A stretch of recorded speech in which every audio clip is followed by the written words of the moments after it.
E os benefícios do ILPF em propriedades leiteiras vão além do ganho na produção. Vamos agora, então, falar ao vivo com a pesquisadora da Embrapa Cerrados, Isabel Ferreira. Oi, Isabel, bom dia, bem-vinda aqui ao nosso Bem da Terra. Bom dia, Renata. É um prazer poder compartilhar com o produtor de leite nossas experiências aqui da produção de leite a pasto. Exatamente, já vínhamos caminhando, né, sobre esse assunto da pecuária e, claro, a gente gosta sempre de colocar aqui em pauta a questão de ILPF, né, Integração Lavoura Pecuária Floresta, e o quanto isso impacta positivamente também nos sistemas de produção da pecuária leiteira. O que vocês na Embrapa Cerrados têm observado nesse sentido quanto aos resultados, Isabel? Nossa experiência de um estudo de 3 anos na produção de leite, a gente aumentou a produção das vacas que estavam sob sombra no sistema de ILPF, com árvores de eucalipto, de 17% a 24%. A depender da raça, usamos o gir leiteiro e o girolando, da fase da lactação. Então, no início da lactação, no pico, até 75 dias, o impacto é maior, 17% a mais de produção de leite. E as vacas GIR, numa avaliação geral, produzem 24% a mais de leite, né? Durante toda a lactação. Então, no período da seca, o impacto também é grande, 17% a mais na produção de leite das vacas que ficam sob sombra, e a gente fornecia o alimento volumoso, a silagem nos coxos, na área de lazer, né, dos piquetes rotacionados.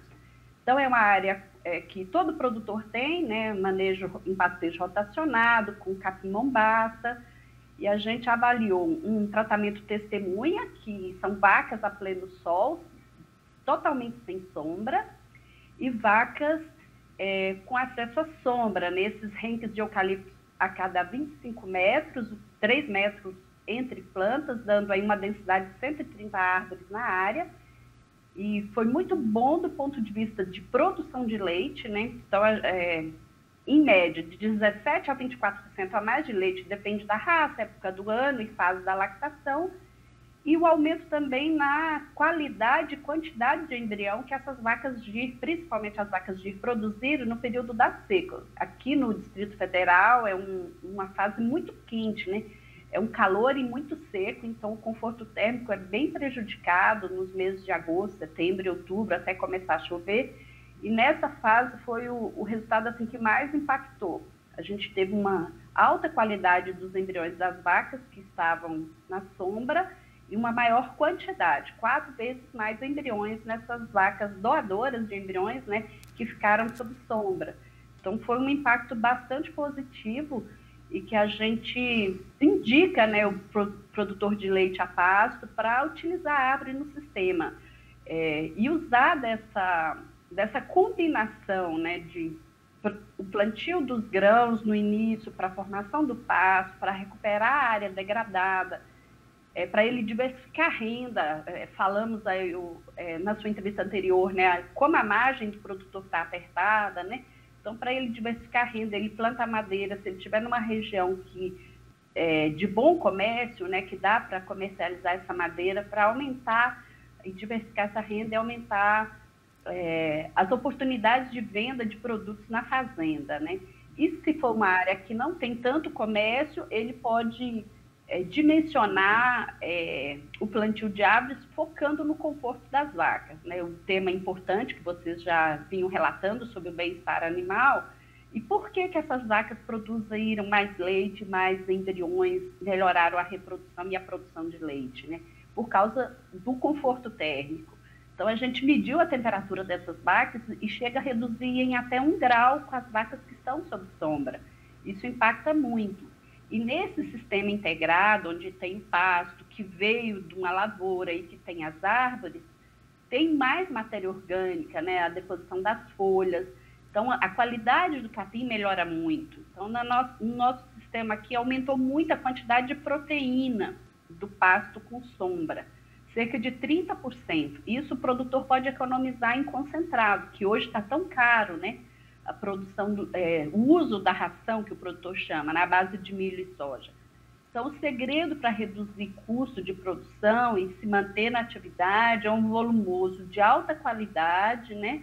e ele é mais barato de produzir, seja conservado ou in natura, no caso da produção a pasto, no sistema rotacionado, mesmo fazendo adubação de manutenção ou uma adubação com maiores níveis e um sistema mais intensificado, o custo, né, de produção desse leite a pasto, ele é menor do que o sistema onde se usa muito concentrado e a margem fica mais apertada. Aí o produtor ganha em escala. Não que o sistema é errado, né? Ele tem que ganhar em escala, em quantidade de leite produzido e número de vacas.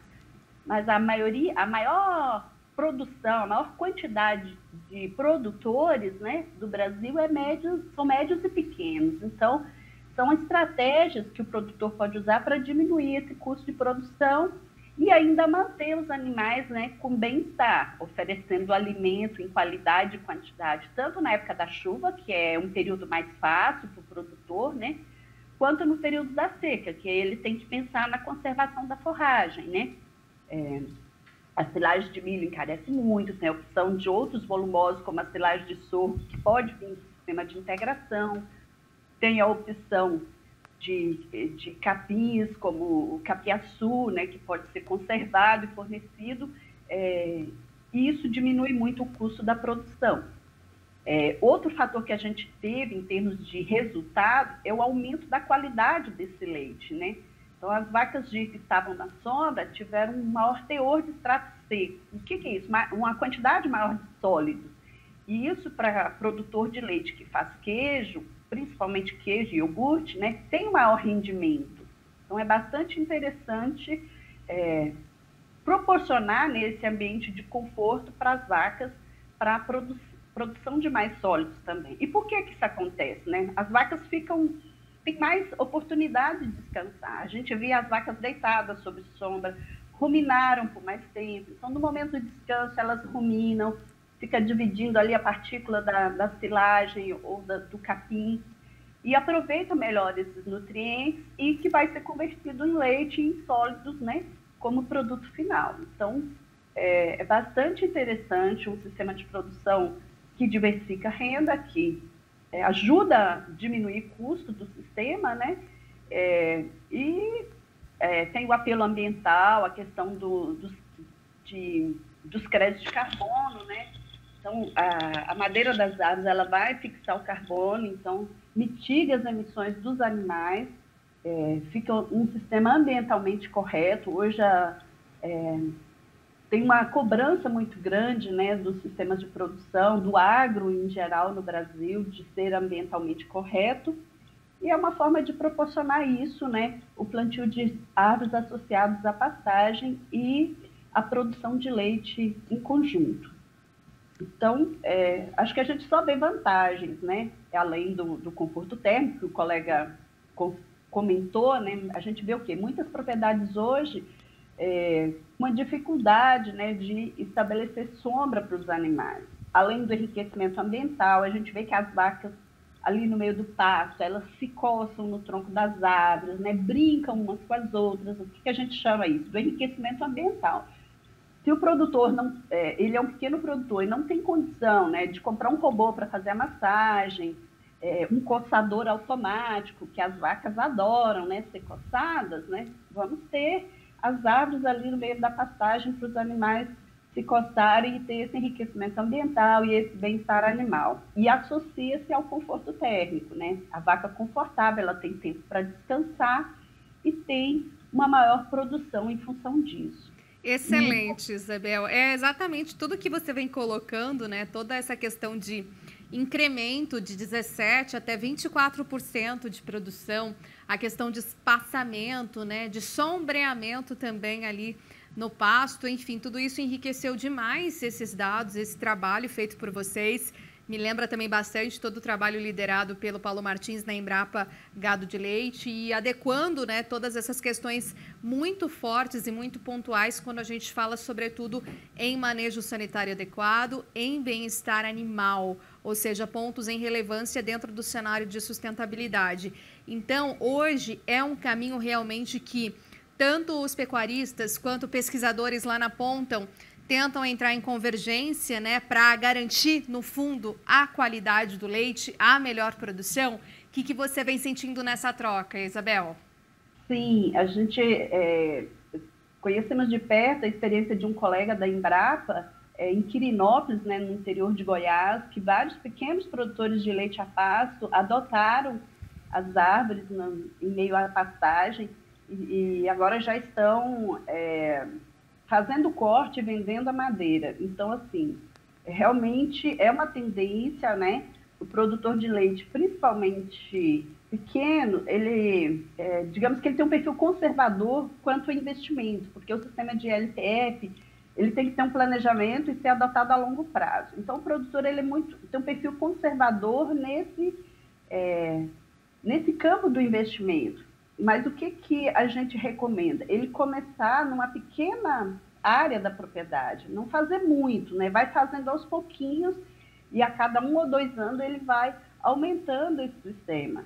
Isso é uma poupança, né? O plantio das árvores na fazenda é uma poupança que ele faz aí para o final do ciclo, aí a cada 10, 12 anos, para ele começar a ter venda e ter o retorno. Então, essa programação que ele começa aos poucos e vai ampliando, isso favorece e auxilia, né, no planejamento a longo prazo. É uma poupança que ele tem ali na propriedade. E a gente tem visto, né, apesar do perfil conservador desses pequenos produtores, bastante benefícios e produtores que têm adotado e está ampliando esse plantio. E aí, muito adequado à realidade de cada região, né? De cada propriedade, em função do relevo, do tipo de solo, né? Por isso a importância do planejamento e que o produtor possa contar com assistência técnica regional para conseguir fazer todo esse detalhamento e adequar as espécies arbóreas, ou, no caso, as espécies forrageiras e mesmo da agricultura, da parte agrícola, em função do solo, do que ele tem do relevo, quantidade de chuva, né, da área, a época da chuva. Então, para ter uma correta assistência e um planejamento adequado para ser sucesso, né, no final dá tudo certo. Com certeza, Isabel. Obrigada, viu, por toda a explanação, pelo trabalho aí considerável de vocês, da Embrapa Cerrados, de olho e de perto aí nesse manejo sustentável, nesse manejo adequado, nesse bem-estar, que no fim das contas leva aí a melhor produção, produtividade, garantia de qualidade para a pecuária leiteira no Brasil. Obrigada, viu? Parabéns pelo seu trabalho e até a nossa próxima oportunidade de entrevista. Até a próxima, a gente que agradece a oportunidade e convida a todos os telespectadores para conhecer de perto o nosso trabalho aí. Obrigada, ótimo dia.